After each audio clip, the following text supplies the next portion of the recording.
Era uma vez um mundo. Oswald de Andrade nasceu em São Paulo em 1890 e faleceu em 1954. Sua educação escolar deu-se nos padrões dos filhos das famílias ricas paulistanas.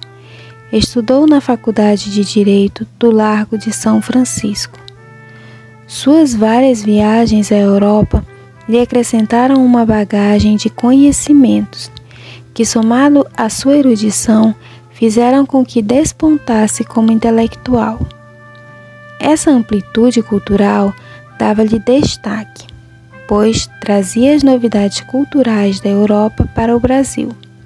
Entretanto, o escritor, embora seduzido pelas inovações formais e ideológicas advinda dos movimentos futuristas, dadaísta e surrealista, soube ler a realidade nacional a partir das lentes específicas, desenvolvendo uma perspectiva a qual chamou de antropofagia. Consistia em apropriar-se do ideário estrangeiro para entender o local.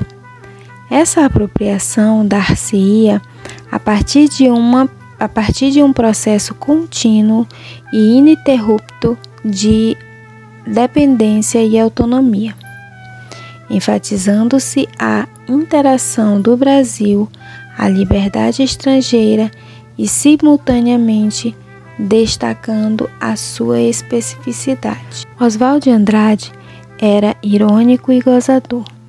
Teve uma vida atribulada, foi militante político, foi o idealizador dos principais manifestos modernistas, participando intensamente ao lado da pintora Anita Malfatti, do escritor Mário de Andrade e de outros intelectuais, organizou a Semana da Arte Moderna de 1922.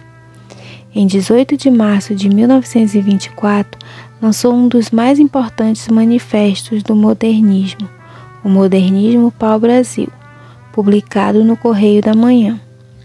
No ano seguinte, lançou o livro de poemas Pau-Brasil, ilustrado por Tarsila do Amaral, onde apresenta uma leitura extremamente vinculada à realidade brasileira, a partir de uma redescoberta do Brasil. Em 1926, casa-se com a pintora Tarsila do Amaral. Em 1927, radicalizando o movimento nativista, fundam, na literatura e na pintura, o movimento antropofágico, no qual propõe que o Brasil devore a cultura estrangeira e crie uma cultura revolucionária própria. Na literatura, Oswald de Andrade se caracteriza pela inovação estética, crítica à tradição literária, liberdade formal, nacionalismo crítico, regionalismo, uso da linguagem coloquial e elementos sociopolíticos. Contexto da crise de 1929. Após a Primeira Guerra Mundial, a Europa estava destruída e os Estados Unidos conseguiu lucrar ajudando os países aliados a se reerguerem com vendas de produtos. Em pouco tempo, a Europa conseguiu se reerguer e a parar de consumir os produtos dos Estados Unidos. Outro momento foi a Revolução de 1930, quando aqui no Brasil acontece a ruptura do acordo chamado Café com Leite. Este era um acordo com os produtores de leite e café. O terceiro momento acontece em 1932. Esta seria a consequência da Revolução de 1930. O Rei da Vela.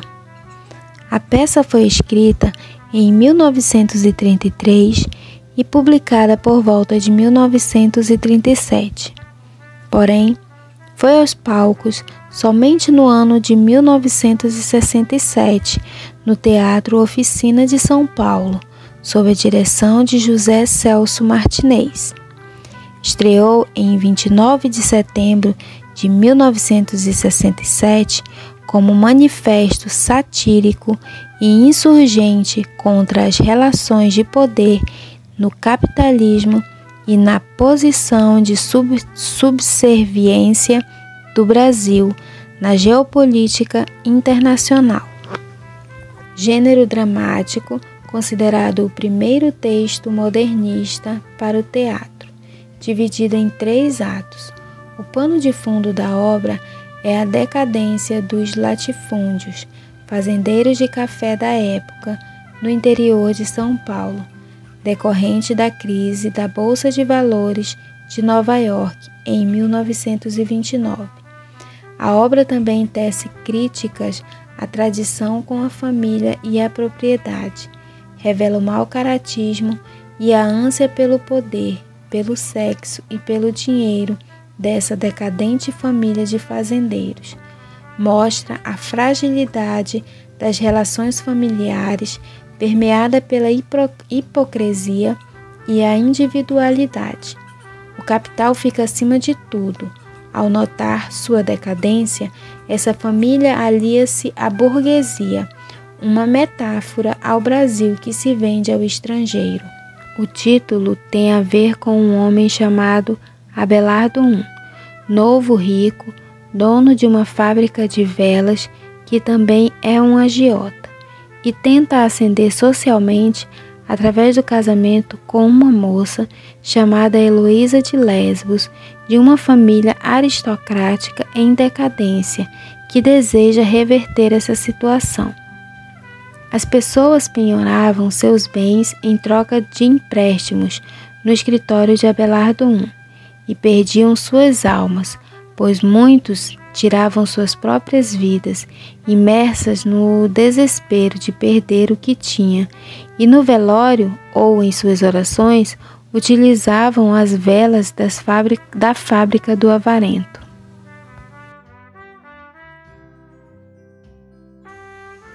Primeiro ato. O senhor sabe que São Paulo só tem 10 famílias? Abelardo II. E o resto da população? Abelardo I. O resto é prole. O que eu estou fazendo? O que o senhor quer fazer é deixar de ser prole para ser família. Comprar os velhos barões.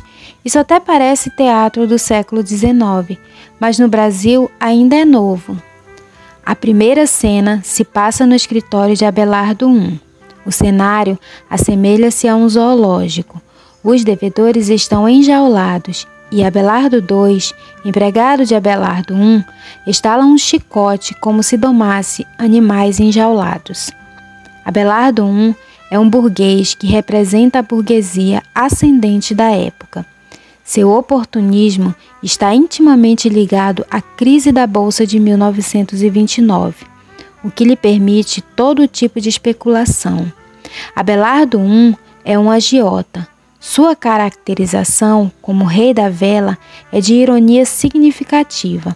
Ele vende velas, pois as empresas elétricas fecham com a crise e não podem pagar o preço da luz.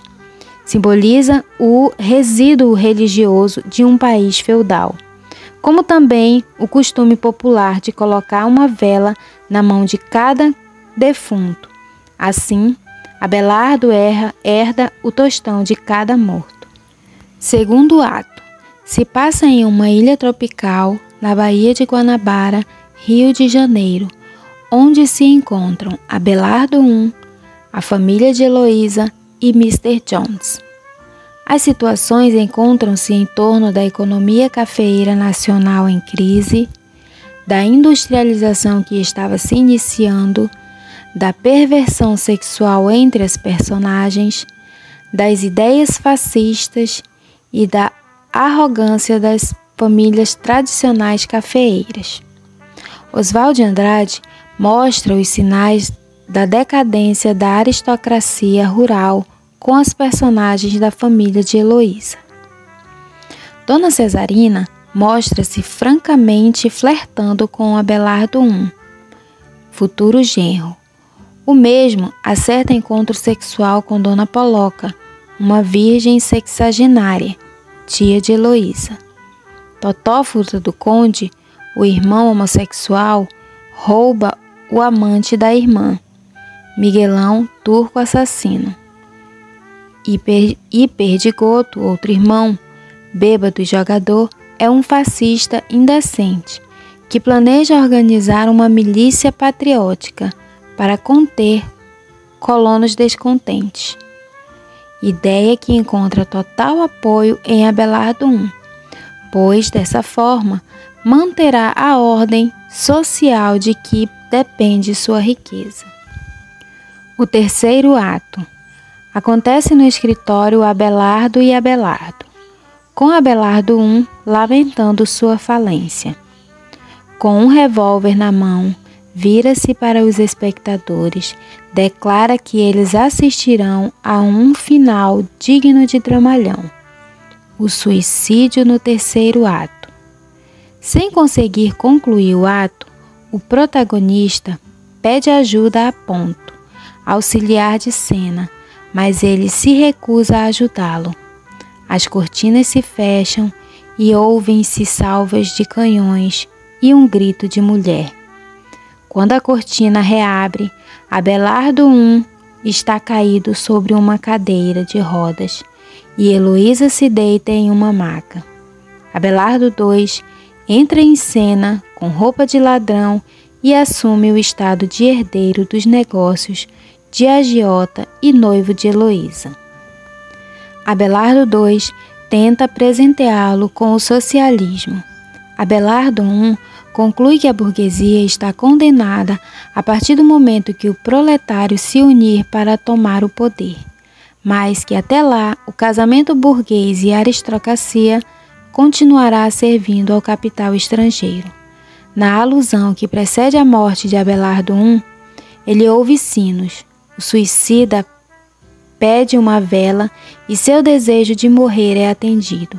Heloísa chora a morte do noivo e, em um gesto, Abelardo II se aproxima da viúva. Ouve-se então uma marcha nupcial. Os convidados entram e o casamento entre Heloísa e Abelardo II é celebrado. Todos ignoram por completo a presença do cadáver de Abelardo I. O ato é finalizado com a fala do americano.